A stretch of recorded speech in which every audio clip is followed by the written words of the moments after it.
അപ്പോൾ സംഘടന സുശക്തമായ നിലയിലും ഘടനാപരമായും ഒക്കെ വളരെ ശക്തമായ നിലയിലാണ്.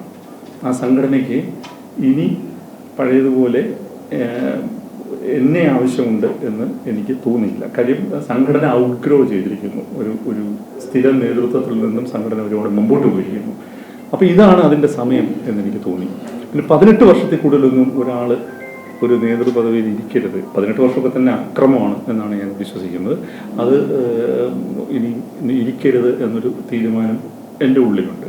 പിന്നെ എനിക്ക് കുറച്ച് സ്വകാര്യമായിട്ടുള്ള സമയം ആവശ്യമുണ്ട്. കൂടുതൽ കാര്യങ്ങൾ ചെയ്യാനും എഴുതാനും യാത്ര ചെയ്യാനും കുറച്ച് അധ്യാപനമൊക്കെ നടത്താനും ഒക്കെയുള്ള ആഗ്രഹം ഉള്ളിലുണ്ട്.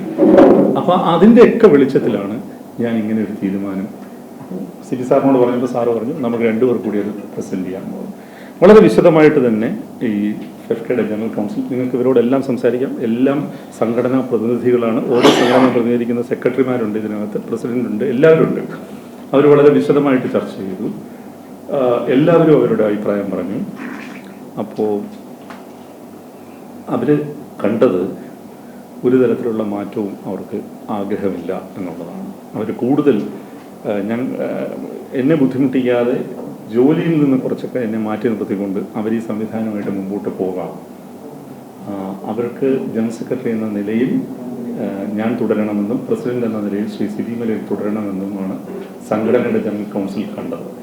ഞാൻ അവരോട് പറഞ്ഞത് പഴയ രീതിയിലുള്ള പ്രവർത്തനം എൻ്റെ കയ്യിൽ നിന്ന് വന്നില്ലെങ്കിൽ അത് നിങ്ങൾ എന്നോട് ചൂണ്ടിക്കാണിക്കണം. അപ്പോൾ നമുക്ക് തിരുത്തലായിട്ട് എന്തെങ്കിലും കാര്യങ്ങൾ ചെയ്യാം എന്നുള്ളതാണ്. പക്ഷേ അവർ അങ്ങനെ ആവട്ടെ എന്ന് പറഞ്ഞെങ്കിലും അവരുടെ ഉള്ളിൽ എനിക്ക് തോന്നുന്നു ഇത് തുടരണമെന്നാണ്. അല്ലേ, നിങ്ങളുടെയൊക്കെ അഭിപ്രായം അങ്ങനെ തന്നെയല്ലേ? അതാണ് ഇന്ന് സംഭവിച്ചിരിക്കുന്നത്. വളരെ വിശദമായി 2 മണിക്കൂറോളം ചർച്ച ചെയ്തു. ഇതെങ്ങനെയോ നിങ്ങളറിഞ്ഞു, നിങ്ങൾ വന്നു. എന്തായാലും ഫെഫ്കയുടെ മുമ്പോട്ടുള്ള പോക്കിലും ജനറൽ സെക്രട്ടറിയായി ഞാൻ തുടരുന്നതിലും മാധ്യമങ്ങൾക്കുള്ള വളരെയധികം വലിയ താല്പര്യവും നിങ്ങൾക്ക് ഞങ്ങളോടുള്ള ഐക്യദാർഢ്യവും തിരിച്ചറിയുമ്പോൾ എനിക്ക് നിങ്ങളോട് വലിയ സന്തോഷവും സ്നേഹവും തോന്നുന്നുണ്ട്. അത് ഞാൻ നിങ്ങളോട് പറയാൻ ആഗ്രഹിക്കുന്നു.